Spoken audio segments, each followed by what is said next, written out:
La transfiguration était la contrepartie de la souffrance de la croix. Elle n'était pas destinée seulement pour le Seigneur lui-même. Elle était destinée aussi à ses leaders, parmi ses serviteurs, car il devait avoir des fondations saines, un terrain sur lequel le Saint-Esprit descendrait pour leur permettre de voir que non seulement la croix du calvaire, mais aussi toute son œuvre était éclairée par la gloire, et avait la gloire pour finalité. Ses souffrances étaient en vue de la gloire. Il devait le saisir plus tard. Vous et moi, nous avons besoin de ce message, le message de la transfiguration. À ce stade de développement est celui-ci. Tout n'est pas maintenant transfiguration. Il y a beaucoup de plaines et de vallées encore. Il y a la croix. Remarquez que le Seigneur Jésus, en parlant de la croix, dit « Celui qui voudra sauver sa vie la perdra ». Cela doit être expérimenté et nous passons par cela. Mais c'est pour dire que tout cela, la croix, sa croix et l'œuvre de sa croix dans l'expérience de ses propres serviteurs, c'est pour cette fin glorieuse. Ils seront glorifiés ensemble avec lui. Nous pouvons en voir l'incidence dans l'épisode qui survint aussitôt après qu'ils furent redescendus de la montagne. C'est un enseignement, certes trop vaste pour vouloir l'épuiser en ce moment, mais considérons quelques principes.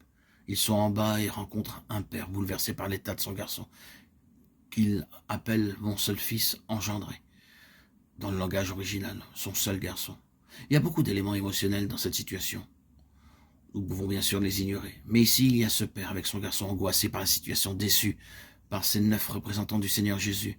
La majorité de ses disciples qu'il avait laissés en bas. Ce père décrit la situation concernant son garçon et ce qui lui arrive.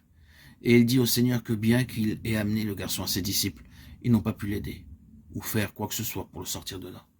Ici, sans doute le Saint-Esprit qui donne ces détails suggère la pensée d'une église impotente en présence de ce démon qui domine l'humanité dans la plaine. C'est une situation représentative de la condition de ce monde et de l'humanité dans son ensemble. Est-ce aller trop loin de dire que la description du problème de ce garçon et la manière dont cela l'affectait peut être vue comme la contrepartie de ce que nous avons dans le monde aujourd'hui? Le monde est sous la domination d'un pouvoir qu'il ne peut pas vaincre, d'une force motrice le conduisant à sa perte, allant toujours vers l'autodestruction. Il ne peut pas se porter secours. Il est maîtrisé par un pouvoir néfaste qui conduit et domine cet univers, déjouant chaque tentative pour tâcher d'en sortir. Et dans cette scène d'humanité impuissante et dans le besoin, il y a une église qui ne sait comment agir contre ce pouvoir et incapable de l'affronter. Cette même situation peut se rencontrer de mille et une manières, car nous sommes tous confrontés à des situations que nous ne pouvons pas dénouer.